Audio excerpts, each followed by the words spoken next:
is my second time filming, and we're gonna pretend that everything didn't go completely wrong the first time. Aren't you guys glad I put a lot of effort into doing my hair today? Shocker. Alright, so I'm going to be using two primers today. The only reason being is that they kind of do different things for my skin, and I'm going to be using a pretty matte foundation today, so I want to use this one. This is the new Lorac Light Source 3-in-1 primer. I really like this one lately because it gives a lot of hydration to my skin and also gives it some illuminating, so it makes it look nice and healthy and feel hydrated, especially when I'm using a more matte foundation. And then I'm going to be going in on top of that after it dries down a little bit with the Milk Makeup Blur Stick, and I like this one more for like a targeted pore filling smoothing primer. And then I kind of just focus this one where I have most of my pores, which is basically all over my entire face. So yeah, I kind of just put that on and then I just smooth it out with my finger just to make sure there's no product buildup. And then for foundation, I'm going to be going in with the Urban Decay All Nighter Liquid Foundation in 4.0, but this shade is a little bit too dark for me right now. So I'm going to be mixing that with a little bit of my Amazing Cosmetics concealer just to lighten it up. I actually tried this the other day and the finish of these two together was like absolutely beautiful and mind-blowing. I was like, oh my god, this is great. But I'm not doing this for any reason in particular. It's just because I want to lighten this up a little bit. So I'm just going to apply that a little bit with a brush and then blend it out with the Beauty Blender. This stuff is super full coverage. It's seriously like wearing another layer of skin, which is exactly what I'm going for today.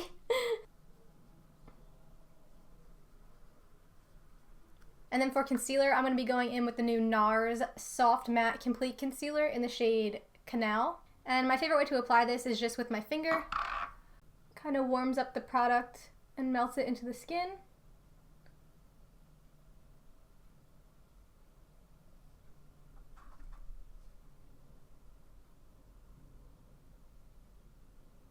Also just going to bring that up on the eyelid a little bit just to prime my eye. Do you guys see that difference? This eye looks so much more like awake and normal looking, and this one, like, you can totally see all that pigmentation down there. I don't have like crazy dark circles, but since my eyes are a little bit deep set, I feel like I get a nice shadow right underneath my eye that I don't want and I want to cover up. So this like definitely opens up the eye. Now I'm just going to go ahead and set my under eye with the Laura Mercier translucent powder.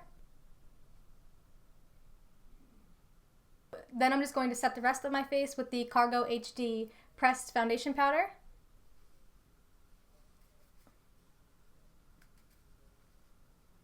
Now I'm actually going to do my highlight first. Sometimes I like to do my highlighter prior to all my other stuff on my face, just because I feel like sometimes it blends better with my bronzer and stuff on top of it, rather than the highlight sitting on top of all the other products. So I'm going to go in with the Artist Couture Diamond Glow Powder in Cocoa Bling. I'm also going to highlight the high points of my face with this, so right above the brow, cheekbone, tip of the nose. So I finally got a new L'Oreal True Match powder in C7. My other one was really living. It was all the way down to the bottom, like nothing in it. And then I actually have this little tiny brush that I got with the Benefit Hoola bronzer, and surprisingly, I really like using it, even though it's just like a little tiny crappy brush. It actually gets me like a good, just nice sweeping of powder where I want it. Do you guys see what I mean with the highlighter, doing like the highlighter prior to the bronzer? Because I can kind of go over the highlighter with the bronzer and it melts them together, so it kind of looks more seamless. Then for a little bit of blush, I'm going to use Tarte Genius blush. So I just did my brows off camera because I want to focus on the eye. So since we're going for like an all matte kind of look, I'm going to be taking this brown shade from a Buxom palette that I actually made. I'll list the name of the actual shadow down below in the description box, but I really like this shadow. It's a really good transition shade. So I'm just taking that on a Sigma E25 blending brush. And for this look, I'm actually going to start out with this shade on the lower lash line and kind of drag it out to kind of create the shape that we want, because we want to elongate the eye, so you guys will see as we go along. So I'm just taking that shade and I'm running it under my lower lash line. I know it's kind of hard to see right now because this shade is pretty light, but as we go along, you guys will see the shape. And I'm also bringing that all the way up towards my eyebrow up here. And then I'm taking this darker brown shade from the same little Buxom palette, and I'm going to pop that right underneath that same brown shade. So starting on the lower lash line, pop it right underneath.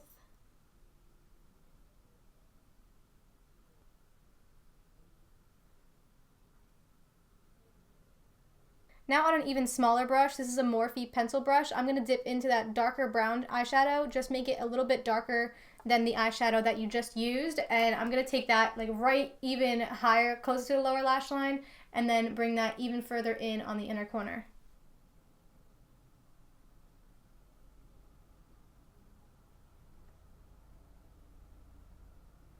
And then when I get to that outer edge, I'm kind of just tapping it in. I'm not really winging this out like the other shadows. Just focus it right there on that upper lash line, just creating some nice dimension in that outer V.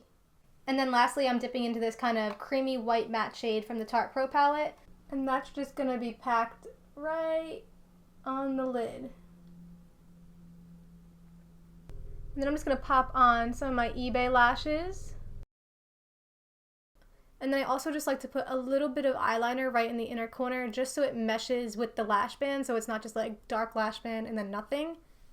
And then this step is totally optional, but I'm just going to throw some like tan beige eyeliner in my waterline. This is Walk of Shame by Urban Decay. And then for my lip, I'm going to go in with the new Lorac Pro liquid lipstick in the shade Plum Brown. I really like these liquid lipsticks. They're like a really lightweight formula and they're really freaking good. That's all I gotta say.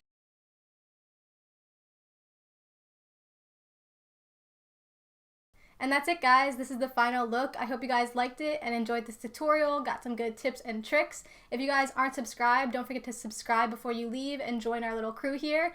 But other than that, I hope you guys liked it, and I will see you guys soon. Bye!